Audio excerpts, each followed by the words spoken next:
Tutankhamun's mask is an icon. And I think part of it is because it is made of solid gold, and a lot of people get wowed by that. Archaeologists just finished a secret scan of King Tut's mask, and the results are shocking. They used quantum particles to see through the metal layers. What they found was a ghost signature from a queen who was erased from time. It turns out the mask was altered so quickly that the craftsmen left microscopic mistakes. These mistakes prove that the boy king's face is just a patch on someone else's treasure. This key detail can shock even the most veteran history fans. We are finally unraveling a 3,000-year-old mystery. Ghost under the gold. Basically, the face of King Tut was welded onto the mask long after the rest of it was finished. This fits perfectly with the crazy timeline of his burial. When the boy king passed away, his priests were in a total panic. They only had 70 days to get everything ready. In ancient Egypt, the 70-day rule was non-negotiable. You had to mummify the body and finish the tomb in that window or the soul would be lost. Making a mask that weighs 22 pounds out of solid gold takes much longer than 70 days. It takes months or even years of careful work. The artisans had to find a shortcut. Hands down, the coolest part of the scan was what they found near the ears. For years, people noticed that the mask had pierced ears. This was always a bit of a puzzle. In that time, only children and women wore earrings. An adult male king would never be seen with holes in his ears on a sacred burial mask. The quantum scan found that those holes had been plugged with tiny gold rods. The craftsmen were so good at their jobs that they polished the seams until they were invisible to the naked eye. But the scan saw the difference in the grain of the metal. These plugs proved that the mask was originally meant for a woman. Things get even crazier when you look at the nameplate on the back of the mask. The scan looked at the area where the hieroglyphs are carved. Underneath the name of Tutankhamun, there are faint traces of a different name. The original name was hammered flat and the new name was carved over it. The computer was able to rebuild those flattened marks. The name that appeared was Neferneferuaten. This was the throne name of Queen Nefertiti. She was the stepmother of Tut. It seems that after she passed, her funeral gear was kept in storage. When Tut died suddenly, the priest just went into the basement, grabbed her mask, and started changing it. So here is the deal. The most famous object in the world is a recycled treasure. The craftsmen had to cut out Nefertiti's face and replace it with a gold plate that looked like the young king. They had to hide the ear holes and change the name. It was a massive rush job. They even had to chip the stone box in the tomb just to make the coffins fit. Everything about the burial of the boy king was a mess. But because they were so skilled, it took us 3,000 years to realize it. This mask was never supposed to be his. The history of the boy king is actually a story about a desperate rush to hide a royal mistake. Deadlines of the gods. Most people do not realize how small King Tut's tomb actually is compared to other kings. When you walk into the Valley of the Kings, most tombs are like giant underground palaces. They have long hallways and huge rooms. But the tomb of the boy king is tiny. It looks more like a room for a lower official than a pharaoh. This was the first clue that something was wrong. Archaeologists believe that because he died at 19, his actual tomb was not even started yet. They had to kick someone else out of their tomb and move him in. This same grab-what-you-can energy was used for his treasures too. The paintings on the walls even show signs of being a rush job. If you look closely at some of the figures, there are brown spots. Scientists found out these are mold spores. This happens when the tomb is sealed while the paint is still wet. The artists were literally painting the walls as the mummies were being carried down the hall. They did not have time to let the room dry. This proves that the entire funeral was happening at the last minute. If they did not have time to dry the paint, they definitely did not have time to forge 22 pounds of gold into a new mask. I am not going to lie, the size of the treasure inside that tiny room is mind-blowing. Howard Carter found over 5,000 items packed into a space the size of a small garage. There were golden chariots, beds, and even food for the afterlife. But when you look at the statues, many of them have different faces. Some have big bellies and others have thin necks. They do not look like the same person. It is like a giant collection of leftover royal gear. The mask was just the most expensive piece of that collection. They took the best thing they had in storage and made it work for the new king. The gold itself tells a story if you know how to read it. In ancient Egypt, gold was seen as the skin of the gods. It was sacred. But gold comes in different colors depending on where it is mined. Some gold is more yellow and some has a reddish tint. On the mask, the face is a slightly different shade than the rest of the head. For years, people thought this was on purpose to make the face stand out. But the new scans show it is actually because the faceplate came from a different batch of metal. It was a patch. The craftsmen were trying to match the colors, but they were working under a ticking clock. Everyone is obsessed with the idea that Tut was this super wealthy king, but he might have been a victim of bad timing. He took the throne during a time of big trouble. His father had tried to change the religion of the country, and it caused a lot of anger.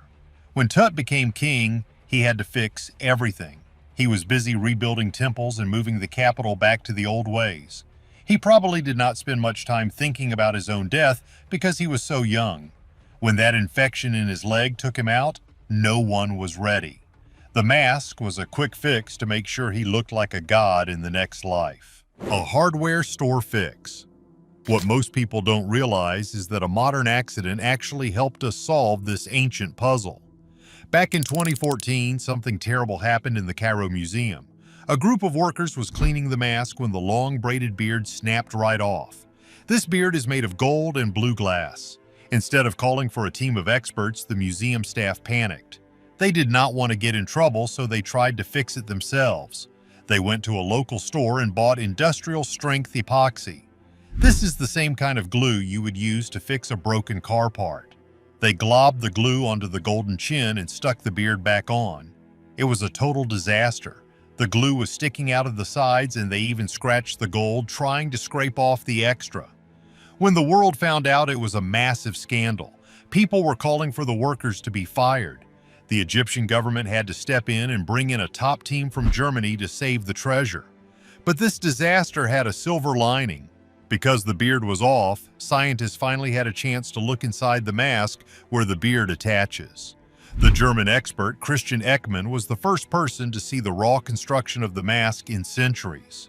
While he was cleaning off that awful glue, he noticed something strange about the neck. He saw that the way the head was joined to the shoulders was very complex. It was not one smooth pour of metal. There were layers. He used a tool called X-ray fluorescence to check the metal. At the time, he thought the mask was original, but he did admit that the construction was much more complicated than it looked from the outside. He spent months carefully removing the glue with a wooden tool so he would not scratch the gold. For starters, he had to use heat to melt the modern glue without hurting the ancient glass. It was a very tense process. If he got it too hot, the blue glass stripes would crack. If it was too cold, the glue would stay stuck. While he worked, he kept thinking about the Nefertiti theory. He saw the ear holes and the different gold colors. He eventually put the beard back on using beeswax.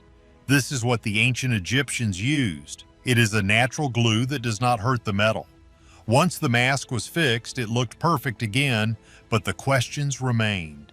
That accidental break in 2014 opened a door that had been shut for 3,000 years.